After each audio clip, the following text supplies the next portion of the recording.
ঢাকা শহরের প্রত্যেকটা পাম্পে তেলের অনেক অভাব। আমি এই পর্যন্ত আরও দুইটা পাম্পে গেছি, একটা হচ্ছে রামপুরায় আর একটা হচ্ছে রাজারবাগে। দুই জায়গাতেই 2 কিলোমিটারের উপরে বাইক এবং গাড়ির সিরিয়াল। এখন এসেছি ইত্তেফাক, এখানেও প্রচুর পরিমাণে মানে কি বলবো সিরিয়াল। এখন আমার পিছনেও অনেক আছে, এই যে সামনে আরও আছে, দেখুন সামনে আরও অনেক আছে।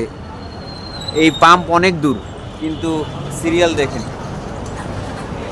আর আমাদের বালমন্ত্রী একজন আছে অথর্ব, উনি বলছেন যে জ্বালানি তেলের কোনো সংকট নাই। আরে বাবারে, যদি জ্বালানি তেলের সংকটই না থাকে তাহলে এত সিরিয়াল কে? তেল দে বেটা, আনালে বন্ধ করে দে যে তেল নাই। বুঝলাম না কি যে শুরু হয়েছে দেশের মধ্যে। আমি জ্বালানি মন্ত্রীর কাছে সবিনয় অনুরোধ করছি যে যদি তেলের সংকট না থাকে তাহলে আপনি একবার পথে নাইমা প্রত্যেকটা পাম্পে আপনি একবার ঘুরে ঘুরে দেখেন যে আসলে তেল আছে কি নাই। অফিসে বসে এসব সমস্যার সমাধান করা যাবে না। দেখুন সিরিয়াল, দেখুন এই দেখুন সিরিয়াল।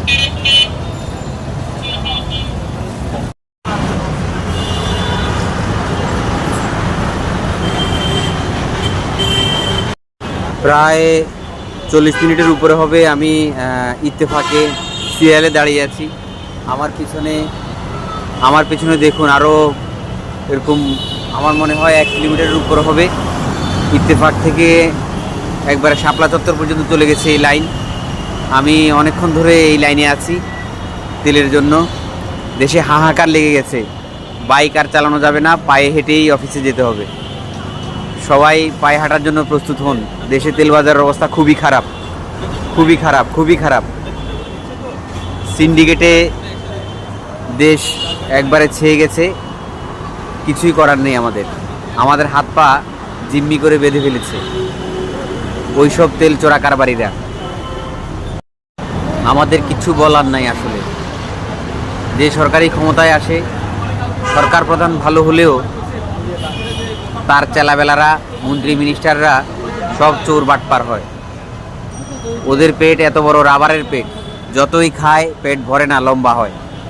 তো এই রাবারের পেট বাংলাদেশের মতো ছোট্ট ক্ষুদ্র দেশ এদের পেট ভরাতে পারবে না, আর এখানে সিন্ডিকেটও দূর হবে না। তো সেই জন্য আমরা সাধারণ মানুষ সবসময় ওদের জাতাকলে পিষ্ট হচ্ছি এবং আগামীতেও হব ইনশাল্লাহ। অবশেষে কাঙ্ক্ষিত ফিলিং স্টেশনের কাছাকাছি চলে এসেছি, আর হয়তো আধা ঘন্টার ভিতরেই তেল পেয়ে যাবে ইনশাল্লাহ। সবাই দোয়া করবেন এই সমস্যা যেন খুব দ্রুত সমাধান হয় এবং বাংলাদেশের মানুষ যেন আরামে তেল নিতে পারে। তেল নেওয়াটা আসলে অনেক প্যারার হয়ে গেছে এখন। যারা বাইক রাইডার আছেন তারা বুঝতে পারছেন, বা যারা গাড়ির মালিক আছেন তারা বুঝতে পারছেন যে তেল নেওয়াটা এখন কত ঝামেলার বিষয়। তেল এখন সোনার হরিণ হয়ে গেছে, তেল ছাড়া সবাই অচল।